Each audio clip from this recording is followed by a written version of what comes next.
Meu nome é Larissa, e sou enfermeira há 11 anos. Já vi muita coisa que quase ninguém acreditaria. Gente que chega sem vida e volta. Gente que chega bem e não volta. Mas nada, absolutamente nada, se mexeu mais comigo do que o que aconteceu com o paciente do quarto 309. Eu estava cobrindo o plantão da madrugada, o turno que ninguém gosta de pegar. Era um hospital antigo, da década de 40, e mesmo reformado, ainda tinha aquele cheiro de poeira antiga misturado com desinfetante, aquele tipo de cheiro que nunca sai das paredes. A ala 300 sempre foi mais silenciosa, porque ali ficavam os pacientes em estado grave, geralmente inconscientes. E naquela madrugada, o 309 era o único ocupado. O paciente chamava-se Otacílio, 74 anos, pós-operatório complicado, sedado e intubado. Às 2h17, o monitor cardíaco dele começou a apitar sozinho, como se estivesse registrando batimentos de 2 pessoas. O gráfico duplicava, como se houvesse 2 corações batendo ao mesmo tempo. Eu chequei os cabos, todos conectados normalmente. Otacílio continuava profundamente sedado. A frequência subiu. 130. 140. 150 e então caiu abruptamente. 5 segundos depois, estabilizou. Eu anotei no prontuário, mas tentei não dar importância. Só que, quando eu estava saindo do quarto, ouvi uma voz. Não era dele, porque ele estava entubado. Era uma voz grossa, rouca, vindo do canto escuro perto da janela. Ele ainda não acabou. Eu virei tão rápido que quase caí. Acendi a luz. Nada. O quarto completamente vazio. Cheguei a acreditar que fosse cansaço. Mas às 3h12, o monitor apitou de novo. Só que dessa vez não estava mostrando batimentos duplos. Estava mostrando uma linha constante, reta, de morte. Corri para o leito. Otacílio estava acordado. Sim, o homem profundamente sedado, intubado, em pós-operatório, estava com os olhos abertos, arregalados, olhando para o teto. E a parte mais horrível? Ele estava sorrindo. Tentei sedar, chamar a equipe, fazer o protocolo. Mas antes que eu saísse para buscar ajuda, o velho ergueu a mão, uma mão que deveria estar fraca demais até para levantar um copo, e apontou para o canto escuro da parede. Eu olhei. E vi uma silhueta. Alta demais. Magrela. Como se fosse feita de sombra pura. Com a cabeça torta para o lado, como se observasse tudo com o interesse doentio. Eu não consegui me mover. Não consegui falar. Fiquei só, respirando rápido, tentando entender se aquilo era real. E então a voz veio de novo. Ele acabou. Agora é você. Otacílio começou a convulsionar, todas as máquinas dispararam, e quando a equipe chegou, o velho já estava morto. Tentei explicar sobre a silhueta, mas ninguém acreditou. Naquela noite, pediram para eu voltar ao quarto para fazer a limpeza final. Eu me recusei. Mas a supervisora insistiu. Quando entrei novamente no 309, senti o ar gelar. E o monitor cardíaco, desligado da tomada, se acendeu por conta própria. E ele mostrou um batimento. Um único batimento. Mas não era o nome do paciente que aparecia na tela. Era o meu. Desde aquela noite, eu nunca mais aceitei plantão perto da ala 300. E às vezes, em madrugadas silenciosas, eu sinto que aquela voz está atrás de mim. Esperando. Eu trabalhava num hospital municipal com mais de 70 anos de história. Havia uma sala que todos os funcionários evitavam, a sala de reanimação 2. Oficialmente, estava interditada. Mas nós sabíamos que ela era evitada por outro motivo. Muita gente morreu lá. E não só morreu. Morreu lutando, como se algo puxasse a pessoa para o fim. Tudo começou no meu segundo ano de profissão. Era madrugada, como sempre. Um paciente entrou em PCR, parada cardiorrespiratória. As outras salas estavam ocupadas, e sem tempo para enrolar, o médico mandou levá-lo para a sala 2.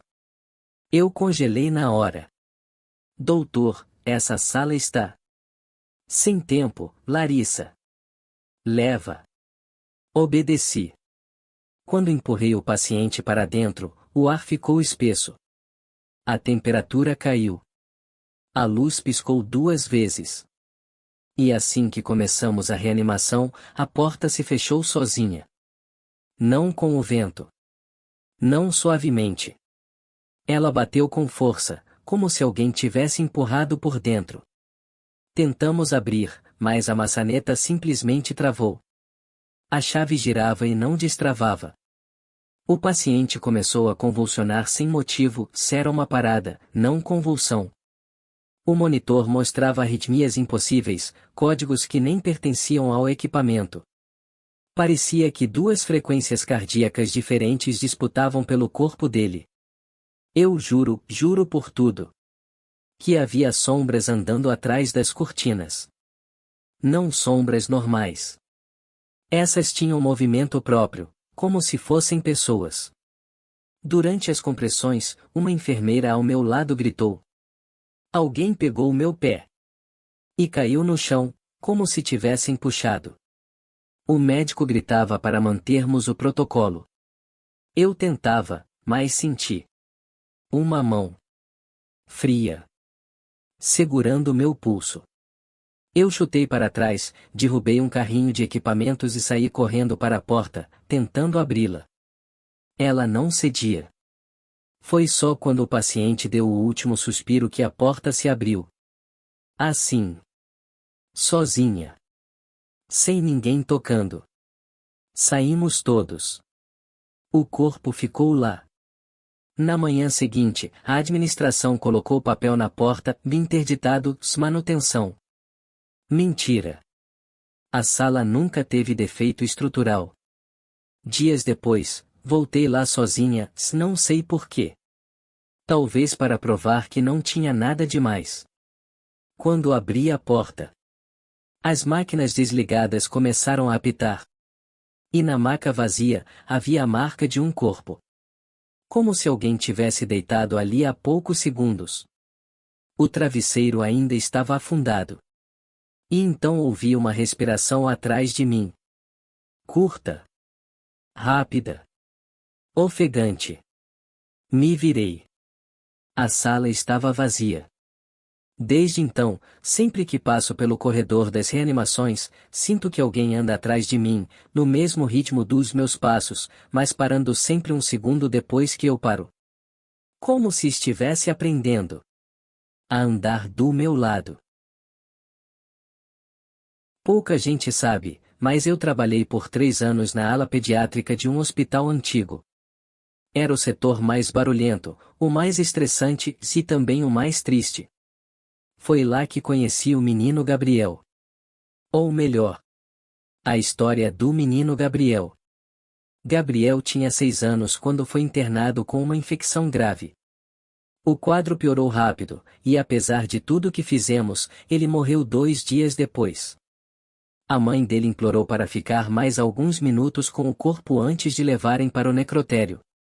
Ficou quase 1 hora sentada ao lado da cama, segurando a mão dele.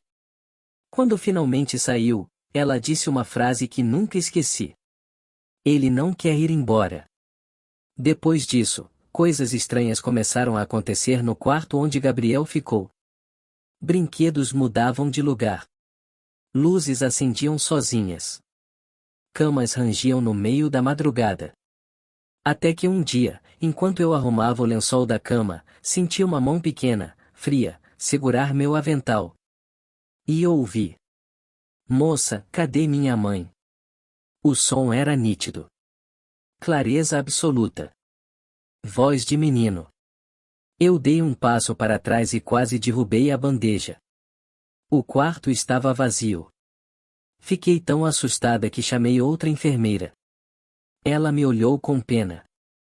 Larissa, você também ouviu? E me contou tudo. A equipe inteira já tinha ouvido a criança chamando. Alguns viram um vulto pequeno correndo pelo corredor de madrugada. Outros sentiram puxões na roupa.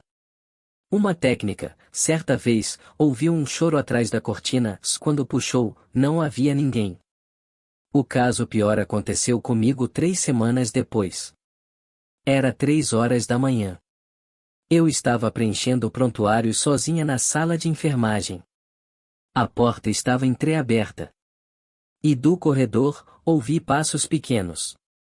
Pet, pet, pet. Pareciam pés descalços. Olhei pela fresta. Ninguém. Voltei a escrever e então ouvi algo cair no corredor, como um brinquedo de plástico batendo no chão. Aproximei-me da porta. Quando abri, havia uma bola vermelha rolando devagar até bater no meu pé. O frio percorreu minha coluna inteira. No final da bola, escrito com letras tortas de criança: Gabriel.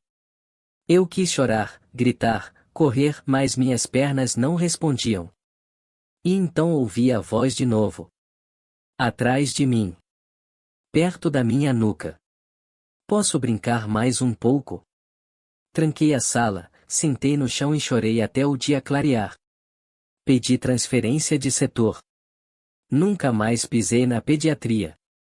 Mas às vezes, quando fico muito tarde no plantão, vejo a sombra pequena de uma criança correndo de um corredor para o outro. E sempre que isso acontece, algo bate bem de leve na porta da enfermagem.